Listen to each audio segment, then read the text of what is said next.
नमस्कार दोस्तों, आशा करता हूँ कि आप सभी अच्छे होंगे।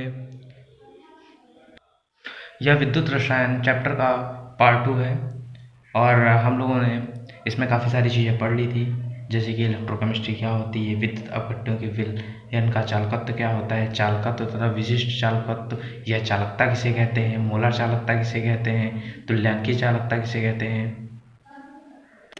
और हमने कुछ न्यूमेरिकल भी सॉल्व किए थे। तो आइए देखते हैं इसके आगे। तो आइए देखते हैं कि सेल स्थिरांक क्या होता है या सेल कांस्टेंट। तो सबसे पहले इसमें क्या करेंगे, हम लोग को सबसे पहले इसका फार्मूला पता होना चाहिए। सेल स्थिरांक x इक्वल L/A होता है। तो इससे हम लोग सेल स्थिरांक की परिभाषा या डेफिनेशन बता सकते हैं। कैसे बता सकते हैं, देखिए हम लोग यहाँ पे सेल की बात कर रहे हैं। तो सबसे पहले किसी सेल के दो समांतर इलेक्ट्रोडों के बीच की दूरी L क्या है, हमारी लेंथ है, तो ये क्या होगी, हमारी दूरी, तथा इलेक्ट्रॉनों के अनुप्रस्थ परिच्छेद का क्षेत्रफल का अनुपात। ये दोनों क्या है, दोनों का अनुपात ही तो है। ये दोनों का जो अनुपात है ये हमारा क्या कहला है, यही हमारा सेल स्थिरांक कहलाता है। आइए एक बार इसकी दोबारा डिफिनेशन देखते हैं। किसी सेल के दो समांतर इलेक्ट्रोडों के बीच की दूरी तथा इलेक्ट्रोड के अनुप्रस्थ काट के क्षेत्रफल का अनुपात सेल स्थिरांक कहलाता है। सेल स्थिरांक x इक्वल L/A। इस फार्मूले को ऐसे भी लिखा जा सकता है और इसका मात्रक सेंटीमीटर इनवर्स या फिर मीटर इनवर्स होता है।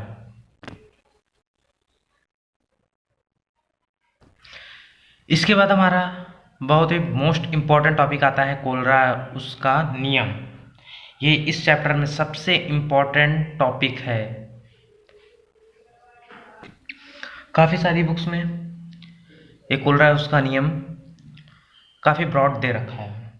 मैं आपको थोड़ा सा बहुत ही शॉर्टकट मेथड बताऊंगा कि कोलराउस के नियम मेनली होता क्या है। तो देखिए, इस नियम में विद्युत अपघट्ट की जो अनंत तन्यता पर मोलर चालकता होती है, उनके धनायनों तथा ऋणायनों की जो मोलर चालकताएं होती हैं, उनका क्या होता है, कुल योग होता है। किसका, अनंत तन्यता पर मोलर चालकता, उनके धनायनों तथा ऋणायनों की मोलर चालकताओं का जो योग होता है, यही कोलराउस का नियम है।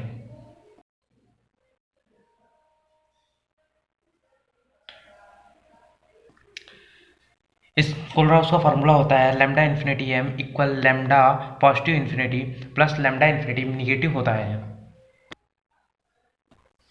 यहाँ पर जो लैम्डा इन्फिनिटी m है वो है अनंत तन्यता पर मोलर चालकता, और जो लैम्डा इन्फिनिटी पॉजिटिव है वो धनायन की अनंत तन्यता पर मोलर चालकता है, और लैम्डा इन्फिनिटी निगेटिव है वो ऋणायनों की अनंत तन्यता पर मोलर चालकता दी गई हुई है।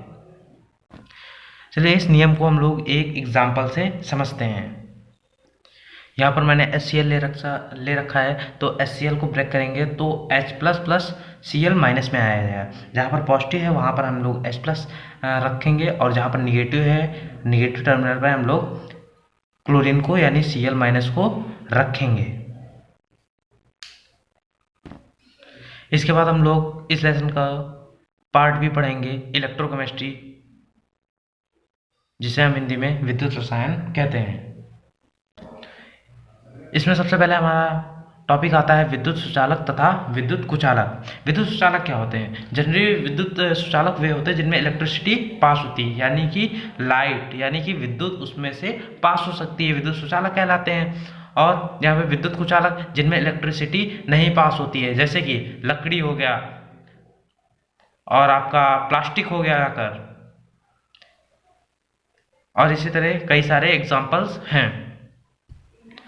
इसके बाद हमारा आता है अर्धचालक। अर्धचालक क्या होता है,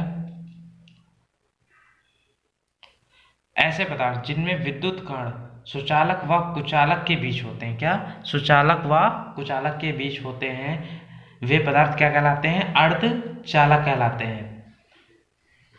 अब बात करते हैं यहाँ पे विद्युत सुचालक की। विद्युत सुचालक दो टाइप के होते हैं, धात्विक एवं विद्युत अपघटनी सुचालक। तो धात्विक सुचालक क्या होते हैं, धातुओं में रासायनिक परिवर्तन हुए बिना जो विद्युत प्रवाहित की जाती है, धात्विक सुचालक कहलाती हैं। इन धातुओं की जो चालकता होती है उसके कारण धात्विक चालक में इलेक्ट्रॉनों की गति पॉसिबल होती है, अतः इनको इलेक्ट्रॉनिक सुचालक कहा जाता है। जैसे कि इसके कई सारे एग्जाम्पल्स हैं, कॉपर, गोल्ड, सिल्वर, और यहाँ पर जो सिल्वर है वो सबसे बेस्ट कंडक्टर माना जाता है। और जो कार्बन अधातु होते हैं ये भी धातु सुचालक की तरह ही व्यवहार करते हैं, जैसे कि ग्रेफाइट हमारा एक कार्बन है और इसमें भी सुचालक की तरह व्यवहार करने की कैपेसिटी होती है और इसमें इलेक्ट्रिसिटी पास होती है। इसके बाद हमारा आता है विद्युत अपघटनी सुचालक या इलेक्ट्रोलाइट कंडक्टर्स। इस प्रकार के सुचालकों में विद्युत अपघट्यों के विलयन अथवा गलित आते हैं, मतलब इसमें जो होगा वो क्या होगा, लिक्विड फॉर्म में होगा। इस प्रकार के पदार्थों में विद्युत प्रवाह का कारण इनके आयनों की गति है। जो इनमें जो विद्युत प्रवाह होते हैं, इलेक्ट्रिसिटी पास होती है, वो आयनों की थ्रू होती है। जनरली विद्युत अपघटनी सुचालक वो हमारे विलयन में आयनों द्वारा विद्युत प्रवाह होता है, अथवा आयनिक यौगिकों इलेक्ट्रोवैलेंट कंपाउंड्स में गलित अवस्था में होता है। इसके कई सारे एग्जांपल्स हैं, जैसे कि NaCl, KCl। NaCl हमारा नमक होता है, नमक को आप पानी में घोल देंगे, उसके बाद इसमें से इलेक्ट्रिसिटी पहले से ही पास होती है। इसके बाद इसमें आप नमक को जैसे कि पानी में घोल देंगे तो इसमें जो आयंस होंगे वो दोनों एनोड और कैथोड की ओर अलग अलग हो जाएंगे। यहाँ पर मैंने सारे एग्जांपल्स मेंशन कर दिए हैं। इसके बाद हमारा नेक्स्ट आता है धात्विक तथा विद्युत अपघटनी सुचालकों में अंतर। तो इसमें सबसे पहले आप लोग धात्विक सुचालक में सबसे पहला पॉइंट क्या लिखेंगे, इसमें विद्युत प्रवाह इलेक्ट्रॉनों द्वारा होता है। धात्विक सुचालक में मैंने पहले बता रखा था आपको कि धात्विक सुचालक में जो विद्युत का प्रवाह होता है, इलेक्ट्रिसिटी का जो प्रवाह होता है वो इलेक्ट्रॉनों के द्वारा होता है। और इसमें विद्युत अपघटनी सुचालक में क्या होता है, विद्युत अपघटनी सुचालक में जो विद्युत का प्रवाह होता है वो आयनों द्वारा होता है या आयंस द्वारा होता है। इसके बाद धात्विक सुचालक में हमारा सेकंड पॉइंट क्या आता है, धात्विक सुचालकों में विद्युत प्रवाहित करने पर केवल भौतिक परिवर्तन होता है, मतलब उसमें फिजिकल चेंजेस होते हैं। उसके बाद आते हैं हम लोग विद्युत अपघटनी सुचालक में। इनमें विद्युत प्रवाहित करने पर भौतिक तथा रासायनिक, मतलब फिजिकल एंड केमिकल चेंजेस दोनों होते हैं। इसके बाद धात्विक सुचालक में हमारा आता है तीसरा पॉइंट, इन सुचालकों की चालकता क्या होती है, बहुत ही उच्च होती है। और ये जो हमारे विद्युत अपघटनी सुचालक होते हैं इनकी चालकता धात्विक सुचालकता की अपेक्षा क्या होती है, कम होती है। इसके बाद हमारा फोर्थ पॉइंट आता है।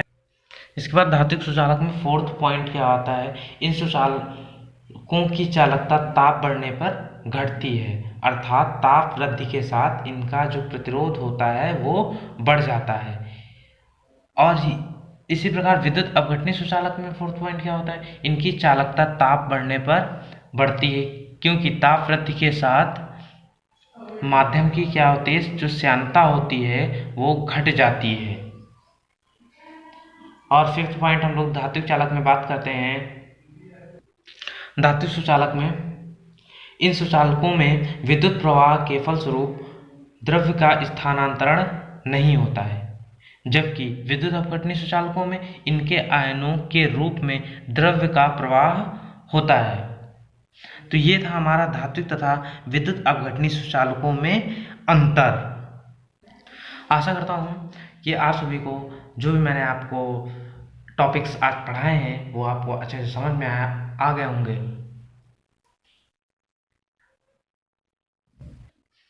दिस इज अनुभव साइनिंग ऑफ। मिलते हैं नेक्स्ट वीडियो में। जय हिंद।